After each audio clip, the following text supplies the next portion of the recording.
नमस्कार। मैं सुनील कुमार आपका स्वागत करता हूं आपके अपने चैनल क्या ऐसा होता है में। दोस्तों, अगर हम विशेष मुहूर्त की बात करते हैं, कुंडली दोष से संबंधित महाशिवरात्रि, ऐसा कभी संभव नहीं हो पाया अभी तक कि महाशिवरात्रि को, या फिर अगर मैं दूसरे शब्दों में बोलूं, चतुर्दशी को, शिव चतुर्दशी, महाशिव चतुर्दशी को, कि आप त्र्यंबकेश्वर में पूजा करा सकते हैं या उज्जैन में करा सकते हैं, ऐसा कभी संभव नहीं हुआ है। लेकिन इस बार ऐसा संयोग बन रहा है, 8 तारीख को शाम से शिव चतुर्दशी लग रही है, जिसे शिवरात्रि बोलेंगे, और अगले 9 तारीख तक, 9 मार्च तक ये शिव चतुर्दशी बनी रहेगी। इसलिए जो लोग त्र्यंबकेश्वर में पूजा कर रहे हैं वो 8 तारीख को, 9 तारीख को भी पूजा कर सकते हैं, और जो उज्जैन में पूजा करना चाहते हैं वो 9 तारीख को पूजा कर सकते हैं। 8 तारीख को महाकाल मंदिर में पूजा आप नहीं कर सकते, बहुत ज्यादा भीड़ है।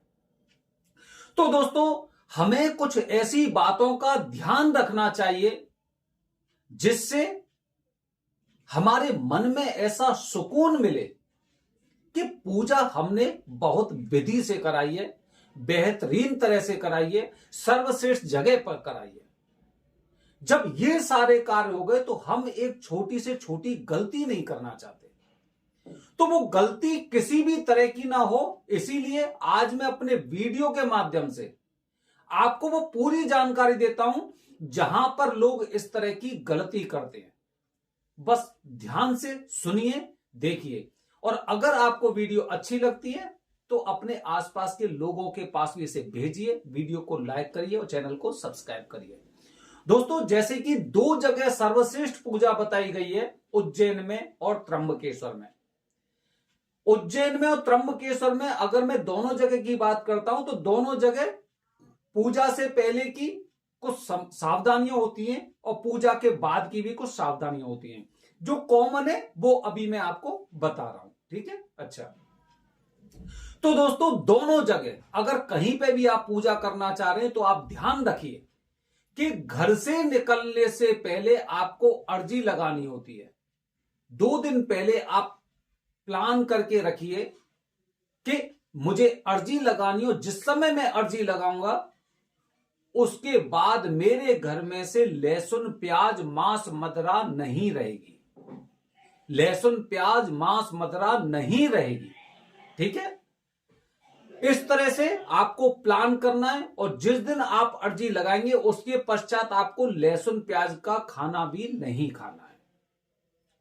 अच्छा, इसके बाद दोस्तों, जब हम यहां से प्रस्थान करते हैं तो उससे पहले हमें प्रयास करना चाहिए हम पूजा के लिए नए कपड़े अपने घर से लेकर आए, खरीदकर। घर से खरीदकर ले जाते हैं तो ना कुछ एक ऐसी फीलिंग होती है, एक ऐसी चीज होती है जो अदृश्य शक्ति होती है कि जो कपड़े हम यहां से, आपने बहुत सी जगह देखा होगा कि जहां पर काफी लोग जाते हैं, स्नान करने के पश्चात वस्त्रों को वहीं पे छोड़ के आते हैं। क्यों? कुछ नकारात्मक शक्तियां उन वस्त्रों के माध्यम से वहीं पे रह जाती हैं। इसीलिए हम हर इंसान से इसी बात को बोलते हैं कि वहां से मत खरीदिए, आप अपने घर से लेकर जाइए, अपने मार्केट से लेके जाइए नए कपड़े। इनमें काला, नीला, हरे रंग का वस्त्र बिल्कुल नहीं होना चाहिए। पुरुषों के लिए सफेद रंग के कपड़े, और महिलाओं को जैसे कपड़े बताए हैं उस रंग के कपड़े, जैसे कि लाल, पीला, गुलाबी या नारंगी रंग में होने चाहिए, किसी एक रंग में हो सकते हैं। पुरुषों के लिए सफेद रंग के।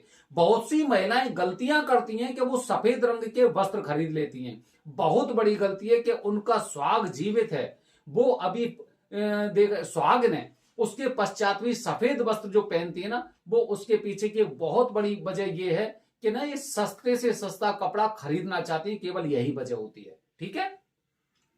इसके पश्चात दोस्तों, मैंने बहुत सी महिलाओं को देखा है, जब धर्म हमारा है तो पूजा भी हमको अपने अनुसार ही करनी चाहिए।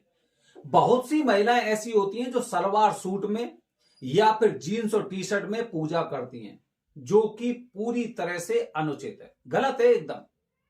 आपको इस तरह पूजा नहीं करनी चाहिए। शास्त्रों में जो विधि विधान बताया गया है उसके अनुसार हमें वस्त्रों को धारण करना चाहिए, वस्त्र पहनने चाहिए। महिलाओं के लिए साड़ी, पेटीकोट और ब्लाउज होना चाहिए पूजा में बैठने के लिए, पूजा करने के लिए।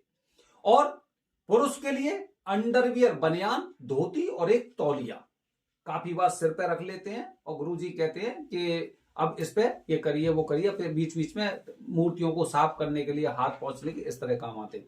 तो वस्त्र घर से लेकर जाइए, अर्जी आपने लगा दी, उसके पश्चात आपको खाना लहसुन वाला नहीं खाना है, उसके अलावा कुछ भी खा सकते हैं। वहां पर पहुंचने के पश्चात अब आप यहां से चले जाते हैं, तो यहां से जब वहां पे पहुंच जाते हैं तो पहुंचने के पश्चात आपको पेशी की विधि बताई जाती है।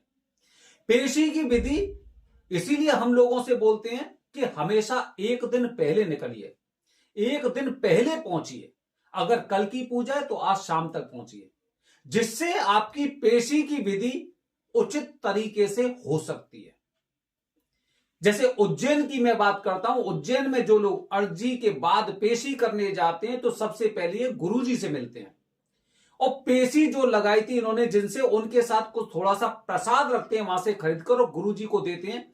फिर गुरुजी महाकाल के गर्भगृह में जाते हैं और वहां पर इनकी पेशी करवाते हैं। तो आपको अर्जी के बाद पेशी के लिए एक दिन पहले आपको जाना चाहिए, ठीक है। इसके पश्चात दोस्तों जब आप वहां पे पहुंच जाते हैं, पहुंचने के पश्चात आपकी पूजा होगी और पूजा के पश्चात आपके 40 दिन के नियम। अच्छा, जो त्र्यंबकेश्वर में पूजा होती है, त्र्यंबकेश्वर में अगर आप किसी ग्रुप में पूजा करने वाले हैं तो ग्रुप में पूजा आप बहुत बड़े ग्रुप में मत करिए, बहुत बड़े ग्रुप में मत करिए। अगर विशेष मुहूर्त है तो विशेष मुहूर्त में चलो ठीक है 25-30 लोग ठीक है, लेकिन अगर 50, 60, 80, 100, 150 लोगों के साथ एक साथ पूजा करने वाले हैं तो आप खुद सोच सकते हैं कि आपकी पूजा कैसी होगी। क्या आप केवल फॉर्मेलिटी के लिए जा रहे हैं या फॉर्मेलिटी के लिए नहीं जा रहे हैं, यह आपको खुद को देखना है। जितना बड़ा ग्रुप होगा, कोई इंसान, मैं खुद विधि विधान से पूजा नहीं कर पाऊंगा। फिर तो ऐसा हो गया कि त्र्यंबकेश्वर में गया था और मैंने ये पूजा करवाई, गुरुजी ने करवा दी, गुरुजी के ऊपर रख दिया, अपनी गलतियां सब भूल गए कि मुझे पता था कि इस ग्रुप में इतने लोग हैं, मैं पूजा ठीक से नहीं कर पाऊंगा, मेरे कानों में मंत्रों का उच्चारण नहीं हो पाएगा, उसके बावजूद भी मैं इसमें शामिल रहा, तो गलती मेरी है, गुरुजी की गलती नहीं है। वरदानी पंडित जी आपकी खुद इस पूजा को करने चाहिए। जब आप त्र्यंबकेश्वर जा रहे हैं तो त्र्यंबकेश्वर में वरदानी पंडित जी द्वारा ही पूजा करवाइए। ऐसा नहीं कि घर उनका है वरदानी पंडित जी का, लेकिन पूजा करने वाले बाहर से लोग बुलाए जा रहे हैं। ऐसी बातों को आपको ध्यान रखना चाहिए। ये छोटी छोटी बातें होती हैं जो आपको जानना बेहद जरूरी होता है। वरदानी पंडित जी से पूजा कराइए, ज्यादा बड़े ग्रुप में पूजा नहीं करवाइए। पेशी के टाइम पे आप भगवान शिव जी का दर्शन करेंगे और जब आपकी पूजा हो जाएगी, पूजा के पश्चात भी आपको भगवान शिव के, त्र्यंबकेश्वर महादेव के दर्शन करने हैं। इसी तरह से उज्जैन में भी पूजा से पहले और पूजा के पश्चात आपको महाकाल के दर्शन करने ही करने हैं। काफी लोगों को मैंने देखा है जो उज्जैन में पूजा करने जाते हैं, उज्जैन में पूजा के लिए इन्हें काल भैरव के दर्शन अवश्य करने चाहिए। काफी लोग इतने भीड़ में लेट हो जाते हैं, काफी लोग लेट पहुंचते हैं, काफी लोग उसी दिन वापस आते हैं और जिसकी वजह से काल भैरव के दर्शन नहीं कर पाते हैं। जो लोग उज्जैन में किसी भी तरह की पूजा करने के लिए जाते हैं उन्हें काल भैरव के दर्शन अवश्य करने चाहिए। बिना काल भैरव के दर्शन के अगर आप लौटते हैं तो आप ये मानिए आपने ना तो पूजा करवाई और ना आप वहां पे पहुंचे। सबसे पहले आपको काल भैरव के ही दर्शन करने चाहिए। शास्त्रों में बताया जाता है उज्जैन में पहुंचने के पश्चात आपको सबसे पहले जो वहां के कोतवाल हैं काल भैरव महाराज, उनके आपको दर्शन करने चाहिए, ठीक है। उसके पश्चात ही आपको महाकाल बाबा के दर्शन करने चाहिए। एक दिन पहले हर इंसान को पहुंचना चाहिए। हम इतने बड़े बिजनेसमैन नहीं है कि हम एक दिन का समय नहीं निकाल सकते। काल सर्प दोष का, पितृ दोष का, मंगल दोष का नाम सुनते हैं तो बड़ी मन में बेचैनी होती है। ऐसा मन में लगता है कि बस अब तो ये कैसे भी उतर जाए, कैसे भी उतर जाए। लेकिन जब विधि के अनुसार जब आप निवारण करने जाते हैं तो सारी चीजें आप अस्त व्यस्त कर देते हैं।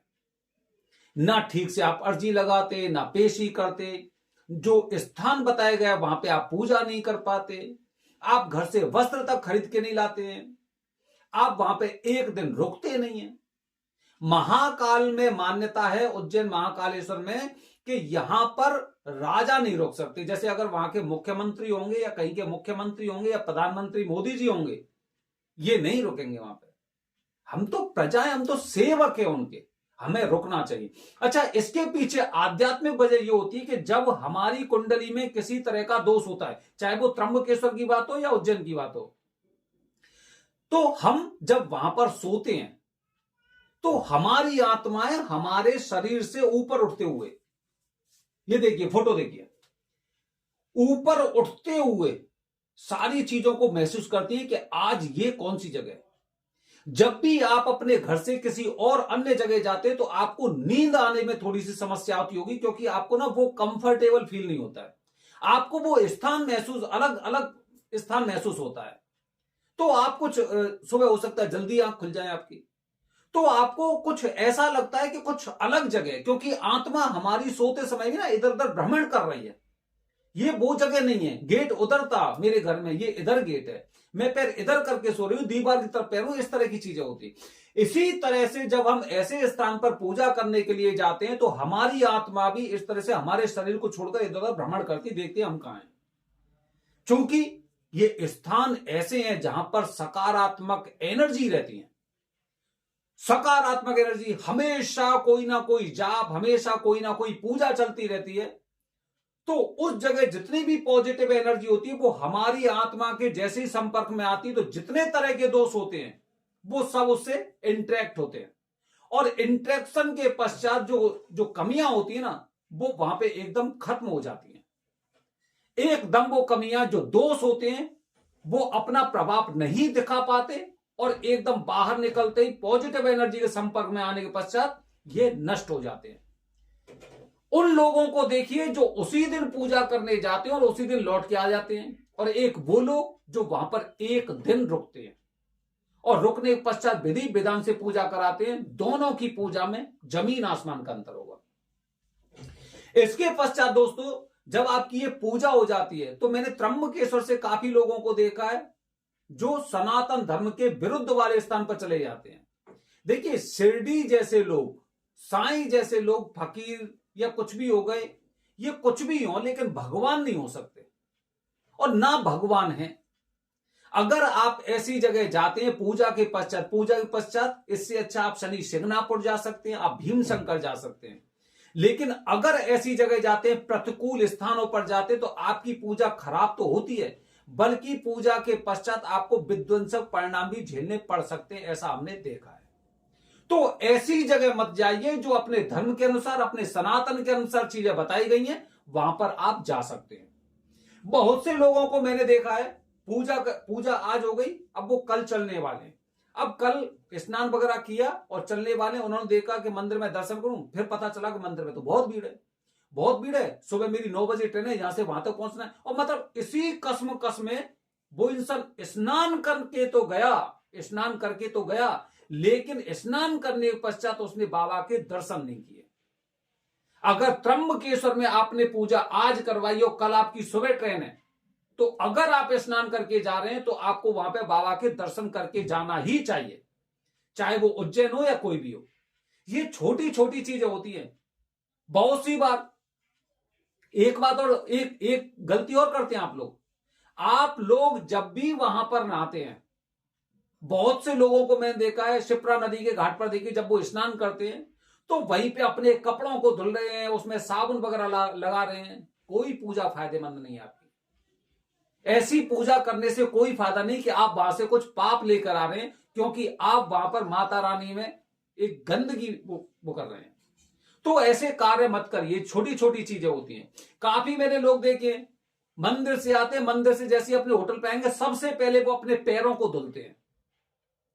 अरे पैर गंदे हो गए कोई बात नहीं, घर से अपने साथ एक गंदा कपड़ा लेकर आइए, पैरों को पोंछ लो अगर ज्यादा गंदे हो गए, लेकिन ऐसे धुलने नहीं चाहिए।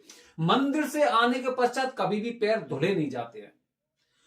ये छोटी छोटी जानकारी आपको ध्यान रखनी है, क्योंकि विशेष मुहूर्त है और विशेष मुहूर्त में जब छोटी छोटी सावधानी होंगी तो उसका हमें पूरा फल प्राप्त होता है। पूरा फल प्राप्त करने के लिए ये छोटे छोटे समाधान मैंने आपको बताए हैं, इनका विशेष रूप से आपको ध्यान रखना है। और जिस तरह से बताया पूजा के पश्चात 40 दिन के नियम, उनका पालन आपको करना ही है। बने रहिए हमारे चैनल के साथ दोस्तों।